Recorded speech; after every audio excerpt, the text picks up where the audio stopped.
Hello, everyone. Welcome to the last week of school and the first week of June. I have missed all of you. I hope to see all of you in September. I hope at school. Well, let's go through our last couple of slides. Only have two this week. First one is the June activity calendar. So if you're bored, need something to do, want a break, look at the day or any day. And if you choose to do an activity, please send it to me. Let me know what you think, what you're doing. And the final activity is the summer bucket list. 100 fun things to do before summer ends. So again, in the month of June, July, or August, take a look at these activities and see how many you can do over the summer.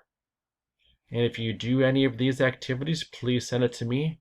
Let me know what you think and let me know how you're active. Have an awesome summer.